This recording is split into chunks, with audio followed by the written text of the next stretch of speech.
ప్రేక్షకులకు స్వాగతం. 2026 ఫిబ్రవరి మాసంలో ద్వాదశ రాశి వాళ్ళ ఫలితాలు. ముఖ్యంగా జనవరి మాసంలో ఏర్పడినట్టే ఈ ఒక మాసంలో అంటే జనవరి మాసంలో మకర రాశిలో పంచగ్రహ కూటమి ఏర్పడింది. ఈ ఫిబ్రవరి మాసంలో కూడా ఆ పంచగ్రహ కూటమినే రిపీట్ అవ్వబోతుంది. అది రాహువుతో కలిసి. ముఖ్యంగా ఈ ఫిబ్రవరి మాసంలో గ్రహ సంచారాన్ని పరిశీలించినట్లు గనకైతే శని మీన రాశిలో సంచారం, గురువు గారు వక్రించి మిథునంలో సంచారం చేస్తున్నారు, కేతు సింహరాశిలో సంచారం, రాహు కుంభంలో సంచారం. ఇక సూర్యుడు ఫిబ్రవరి 13వ తేదీ కుంభంలోకి ప్రవేశిస్తారు. బుధుడు ఫిబ్రవరి 3వ తేదీ కుంభంలోకి ప్రవేశిస్తారు. శుక్రుడు ఫిబ్రవరి 6వ తేదీ కుంభంలోకి ప్రవేశిస్తారు. కుజుడు ఫిబ్రవరి 23వ తేదీ కుంభంలోకి ప్రవేశిస్తారు. ఈ పంచగ్రహ కూటమితో పాటు అంటే రాహుతో కలిసి కుజ, శుక్ర, బుధ, సూర్య ఈ 4 గ్రహాలు ప్లస్ రాహు కుంభరాశిలో సంచారం చేసేటప్పుడు ఈ ఫిబ్రవరి మాసంలో 17వ తేదీ, 18వ తేదీ, 19వ తేదీ ఈ 3 రోజులు కూడా చంద్రుడు కూడా కలవబోతున్నారు. అంటే పంచగ్రహ కూటమి ఈ కుంభరాశిలో అనేది ఏర్పడబోతున్నది. రాహుతో సూర్యుడు కలవడం అనేది ఇది పితృదోషాన్ని సూచిస్తుంది. ఒకసారి మీ జాతకాన్ని ఒకసారి పరిశీలించుకోండి. ఎవరి జాతకంలో గనక సూర్యుడితో పాటు రాహు లేదా శని గనక ఉన్నట్లు గనకైతే పితృదోషం ఏర్పడుతుంది. అలాంటి జాతకుల ఇంట్లో ఎవరైనా ఆకస్మిక దుర్మరణం అయ్యి ఉండే ఆస్కారాలు కూడా ఉంటాయి. మీరు ఒకసారి చెక్ చేసుకోండి. అలానే పితృదోషం ఉన్న వాళ్ళకి ఆర్థికంగా ఇబ్బందులు, అలానే ఉద్యోగపరంగా, అలానే పిల్లలు పుట్టడానికి, పిల్లలకి సంబంధించిన విషయాలు అంటే సంతానానికి సంబంధించిన విషయాలు ఆటంకులు ఎక్కువగా మీరు చూస్తూ వస్తూ ఉంటారు. సో అలాంటి ఏదైతే రాహుతో సూర్యుడు కలుస్తున్నారు కాబట్టి ఈ ఫిబ్రవరి మాసంలో ఎవరైనా సరే సిజరింగ్ చేసుకోవాలి అనుకున్న వాళ్ళు ఫిబ్రవరి 13వ తేదీ లోపుననే మీరు ఆ సిజరిన్ కార్యక్రమాన్ని మీరు చేసుకోగలిగితే మంచిది. ఫిబ్రవరి 13వ తేదీ దాటిన తర్వాత ఈ రాహుతో సూర్యుడు కలవడము. ప్రస్తుతం రాహు 15 డిగ్రీలలో ఉన్నారు. సూర్యుడు 8 డిగ్రీలోకి అంటే 10 డిగ్రీలోకి నియర్గా వెళ్ళినప్పుడు పూర్తిగా అది గ్రహణ దోషంగా మనము తీసుకోవాలి. అంటే డీప్ గా పితృదోషం ఏర్పడబోతున్నది. అది కుంభరాశిలో, అది వాయుతత్వ రాశి. ఈ ఏదైతే పంచగ్రహ కూటమి అనేది వాయుతత్వ రాశిలో ఏర్పడబోతున్నదో ఇది దేశానికి అరిష్టం.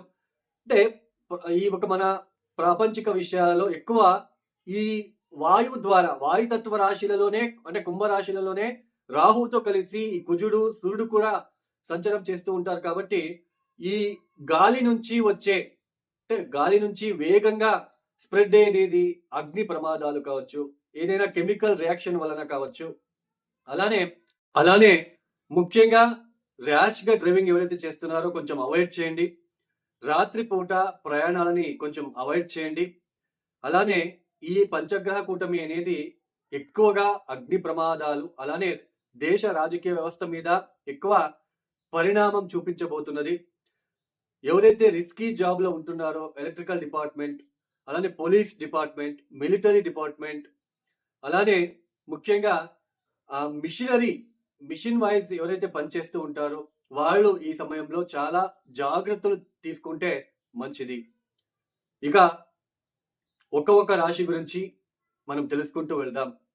2026 ఫిబ్రవరి మాసంలో మీన రాశి వాళ్ళ ఫలాఫలాలు. ముఖ్యంగా ఈ ఫిబ్రవరి మాసంలో మీన రాశి వాళ్ళకి చూడండి, లాభస్థానంలోనే 4 గ్రహాల సంచారం జరుగుతుంది. బుధ, శుక్ర, కుజ, సూర్యుడు. ఈ 4 గ్రహాలు కూడా క్రమేణంగా 12వ స్థానంలోకి ప్రవేశిస్తున్నారు. ఫిబ్రవరి 3వ తేదీ బుధుడు 12వ స్థానంలోకి ప్రవేశిస్తున్నారు. ఫిబ్రవరి 6వ తేదీ శుక్రుడు 12వ స్థానంలోకి ప్రవేశిస్తున్నారు. ఇక సూర్యుడు ఫిబ్రవరి 13వ తేదీ 12వ స్థానంలోకి ప్రవేశిస్తున్నారు. ఇక కుజుడు ఫిబ్రవరి 23వ తేదీ 12వ స్థానంలోకి ప్రవేశిస్తున్నారు. ఈ 12వ స్థానంలో పంచగ్రహ కూటమి ఏర్పడబోతున్నది ఈ మీన రాశి వాళ్ళకి. అంటే మొదటి 2 వారాలు కాస్త అనుకూలతలు ఏర్పడబోతున్నాయి. అది మీరు అభివృద్ధి కోసం చేసే ప్రయత్నం, అది ఉద్యోగ పరంగా కావచ్చు, ఆర్థిక విషయాలలో ఏదైనా రావాల్సిన మనీ కావచ్చు, అలానే వ్యాపార అభివృద్ధి కోసం చేసే ప్రయత్నాలు కావచ్చు, వీటిల్లో కాస్త అభివృద్ధిదాయకంగా మీకు ఉండబోతున్నది. అయితే ఈ 3వ వారం నుంచి ఆదాయం తగ్గి ఖర్చులు పెరగబోతున్నాయి. మొదటి 2 వారాలు కాస్త అనుకూలతలు ఏర్పడుతున్నాయి. ప్రతి పనిలో కూడా మీకు కొంచెం అనుకూలతలు, విజయము, ధైర్యము, స్థైర్యము ఇవన్నీ ఉంటాయి. బట్ మూడవ వారం నుంచి క్రమేణంగా ప్రతికూలతలు ఏర్పడబోతున్నాయి. ఆరోగ్య విషయాలలో ఎక్కువ మీకు ఒక డిస్టర్బెన్సెస్ అనేది చూడడానికి ఆస్కారాలు ఉంటాయి. అందులోన అర్ధాష్టమ గురువు జన్మ రాశిలో శని ఉండడము, 12వ స్థానంలో ఈ సూర్యుడితో కలిసి రాహు సంచారం చేయడము, 6వ స్థానంలో కేతు ఉండడము.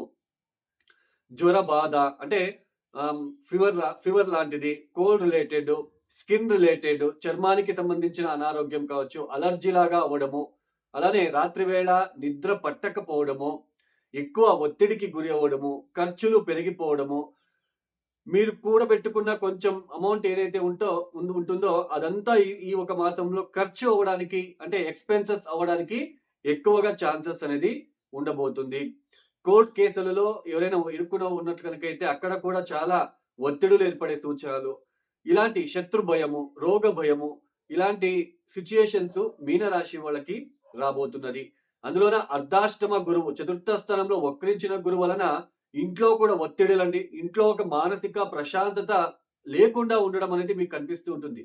అంటే కాన్ఫిడెన్స్ తగ్గడం, అంటే ఆత్మవిశ్వాసం లేకుండా మూడో వారం నుంచి ఆత్మవిశ్వాసం తగ్గిపోతుంది, ధైర్యం ఉండదు, అటు సమాజంలో ఉన్న గుర్తింపు తగ్గడము, అలానే ఇంట్లో కూడా ఒత్తిడులు, అలానే వెహికల్ రిలేటెడ్ వాహనానికి సంబంధించిన విషయాలలో కూడా కొన్ని ఒత్తిడులు. ఏంటంటే వాహనానికి సంబంధించిన విషయాలలో ఒత్తిడులు అంటే చూడండి, మీరు వాహనం ప్రయాణం చేస్తూ ఉంటారు. అక్కడ ఏదైనా ఆ వాహనానికి ఏదైనా ఇబ్బంది వచ్చి అలాంటి సిచ్యుయేషన్స్ ఎదుర్కోవాల్సిన ప్రమేయం ఉంటుంది.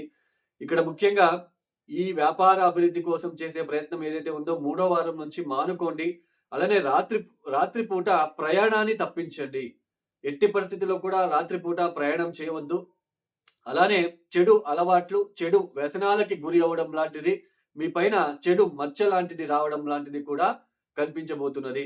శత్రువులు మీ మీద ఒక కన్ను వేసి ఉండడానికి ఇక్కడ అవకాశాలు ఉంటాయి. ఎందుకంటే ఈ 12వ స్థానంలో ఇన్ని గ్రహాలు, 6వ స్థానంలో కేతు, సూర్య రాహు కలుస్తున్నారు, కుజుడు కూడా రాహుతో కలుస్తున్నారు. సో శత్రు భయం అనేది ఎక్కువగా ఉండబోతున్నది. కొంచెం రాత్రిపూట జాగ్రత్తగా ఉండండి. స్త్రీలు కూడా ఎక్కడ వెళ్తున్నాం, ఏం చేస్తున్నాం, చెడు ఆలోచనలు రాకుండా ఉండడానికి ప్రయత్నం చేయండి.